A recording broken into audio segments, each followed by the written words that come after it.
Governor of Tamil Nadu, Deputy Speaker of Lok Sabha, Chief Minister of Tamil Nadu, Deputy Chief Minister of Tamil Nadu, my ministerial colleagues, the three service chiefs, distinguished visitors, friends, Kalai Vanakkam, Namaskaram, a very good morning to you all. This is the 10th edition of Defense Expo. Some of you may have attended this event several times. A few may even have been attending it since its start. But for me, this is the first time at Defense Expo. I'm both delighted and overwhelmed to see such a keen gathering here in this historic region of Kanchipuram in the great state of Tamil Nadu. I'm very happy to be here in the land of the great Cholas who established India's historic links through trade and education. This is the land of our glorious maritime legacy. This is the land from where India looked east and acted east thousands of years ago. Friends, it is wonderful to see over 500 Indian companies along with over 150 foreign companies present here. More than 40 countries have sent their official delegations as well.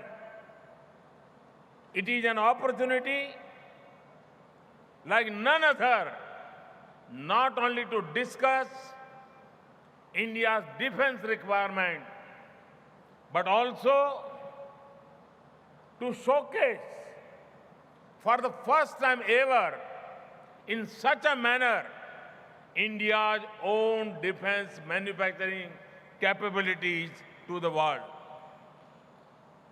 Armed forces the world over know the importance of supply chains.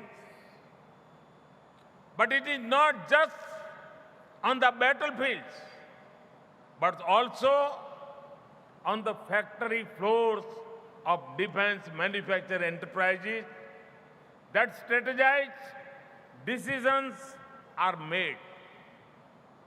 Today, we live in an interconnected world. The efficiency of supply chain is a key factor in any manufacturing enterprise. Therefore, the strategic imperative to make in India, to make for India, and to supply to the world from India is stronger than ever before. Friends, thousands of years of history of India shows that we have never desired any one's territory. Rather than winning countries through wars, India has believed in winning hearts. This is the land from where the message of peace and universal brotherhood has gone out since Vedic times. This is the land from where the light of Buddhism spread to the world. In fact, from the time of Ashoka and even earlier, India had believed in using strength to protect the highest ideals of humanity. In modern times, more than 130,000 Indian soldiers sacrificed their lives in World War in the last century. India had no claim on territory, but Indian soldiers fought for restoring peace and upholding human values. Independent India has also sent one of the largest numbers of UN peacekeeping keepers to places all over the world. At the same time, an important responsibility of the state is to protect its own citizens. The great Indian thinker and strategist Kautilya wrote the Arthashastra more than 2,000 years ago. He said that the king or the ruler must protect his people. And he also said that peace is preferable to war. India's defense preparedness is guided by these thoughts. Our commitment to peace is just as strong as our commitment to protect our people and our territory. And for this,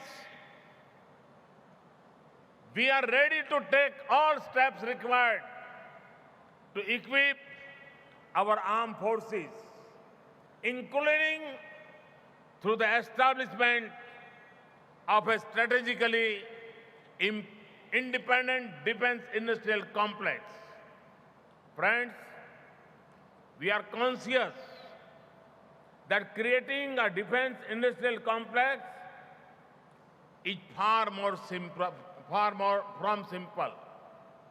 We know that a lot needs to be done, and many pieces of this puzzle need to fit together. We are also aware that the defense manufacturing sector is unique in terms of government involvement. You need the government to grant a license to manufacture. Since the government is almost the only buyer in India, you also need the government to grant an order. And you need the government even to grant permission to export. Therefore, over the last few years, we have made a humble beginning on defense manufacturing licenses, on defense offset, on defense exports, clearances, on foreign direct investment in defense manufacturing, and on reforming our defense procurement. We have taken many steps. In all these areas, our regulations, processes, and procedures have been made more industry-friendly, more transparent, more predictable, and more outcome-oriented. The defense product list of the purpose of issuing licenses has been revised, and most of the components, parts, subsystem, testing equipment, and production equipment have been removed from the list to reduce entry barriers for the industry, especially for the small and medium enterprises.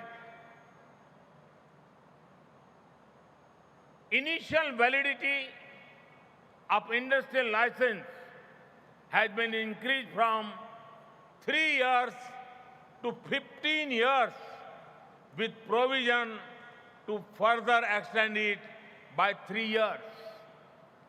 Offset guidelines have been made flexible by allowing changes of Indian offset partners and offset components even in contracts already signed. Foreign original equipment manufacturers are not now required to indicate the details of Indian offset partners and products at the time of signing of contracts. We have also reinstated services as an avenue of discharging offsets. The standard operating procedure for issue of export authorization has been simplified and put in public domain. The requirement of government sign and user certificate for export of parts and components and other non-sensitive military stores, sub-assemblies and subsystems has been done away with. The defense industry sector was closed to the private sector till May 2001, when it was first opened up to private sector participation by the government of Sri Atal Bihari Vajpayee ji. We have taken a step forward and revised the foreign direct investment cap of 26% to 49% through the automatic route and even up to 100% on a case-to-case basis. The defense procurement procedure has also been revised with many specific provisions for stimulating the growth of domestic defense industry. We have also denotified some items earlier made exclusively by ordnance factories so that the private sector, especially the micro, small and medium enterprises, can enter this space. For encouraging the development of micro and small enterprises in the defense sector, the public procurement policy for micro and small enterprises, which was notified in 2012, has been made mandatory from April 2015. And we have seen some encouraging initial results. In May 2014, the total number of defense increases issued stood at 215. In less than 4 years, we have issued 144 more licenses through a much more transparent and predictable process. In May 2014, the total number of defense export permission granted stood at 118 for a total value of $577 million. In less than 4 years, we have issued 794 more export permissions for a total value of over $1.3 billion. From 2007 to 2013, the targeted offset obligations were $1.24 billion, of which only $0.79 billion worth of offset were actually discharged. That is an achievement rate of only about 63%. From 24 to 2017, 2014 to 2017, the targeted offset obligations were $1.79 billion, of which $1.42 billion worth of offsets were realized. This is an achievement rate of close to 80%. Procurement from micro and small enterprises by the defense public sector undertakings and ordnance factories has gone up from about rupees 3,300 crores in 2014-15 to over rupees 4,250 crores in 2016-17. This is an increase of close to 30% and 30% in 4 years. It is heartening to note that the contribution of small and medium-scale sector to defense production has grown by 200% in the last 4 years. And they are increasingly also becoming part of the global supply chains. I am also pleased that the share of Indian vendors in the procurement orders placed through defense capital expenditure has grown up from about 50% during 2011 to 14 to over 60% during the last 3 years. I'm sure that this will improve further in the years ahead. Friends, having said that, I'm aware that we need to do a lot more, and we are committed to do so. We are committed to building a defense industrial complex that has room for everyone, public sector, private sector, as well as foreign firms. We are committed to establishing 2 defense industrial corridors, one right now here in Tamil Nadu and one in Uttar Pradesh. These defense industrial corridors will utilize the existing defense manufacturing ecosystem in these regions and further build upon it. These corridors will become the engine of economic development and growth of defense industrial base in the country. We have also established a defense investor cell to assist and hand-holding the investors involved in defense production. Friends, government support for technology, innovation, research and development is essential for defense sector. Our technology perspective and capability roadmap has been released to help the industry in planning and initiating technology development partnership and production arrangements.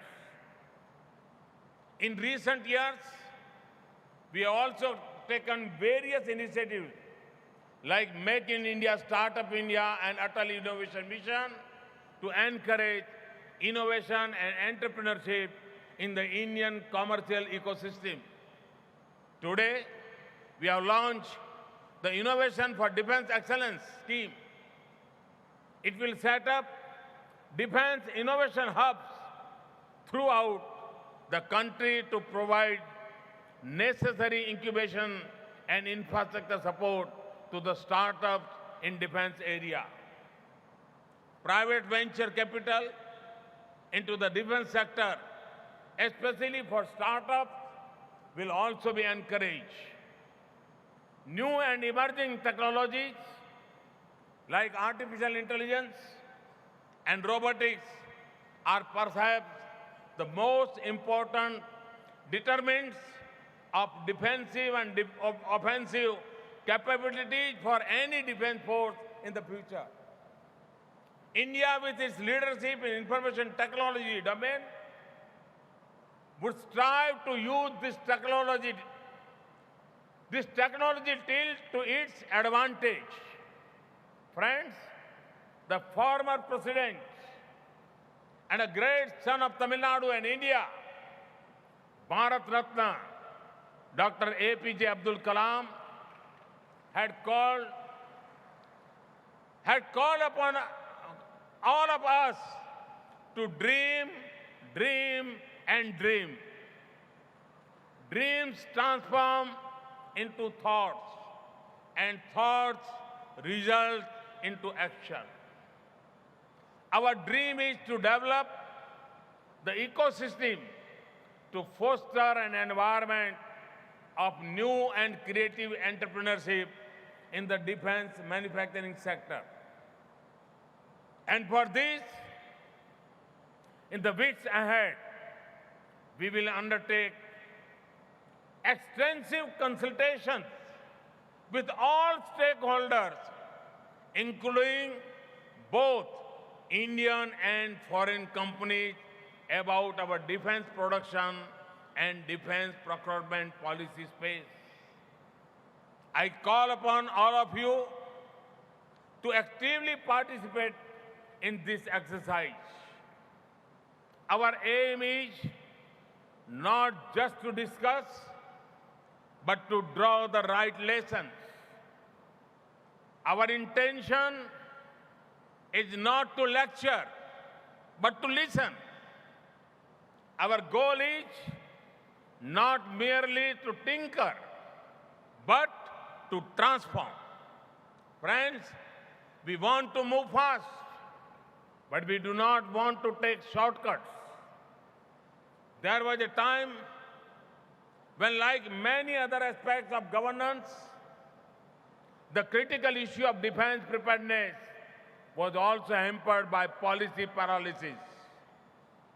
We have seen the damage such laziness, incompetence, or perhaps some hidden motives can cause to the nation. Not now, not anymore, never again.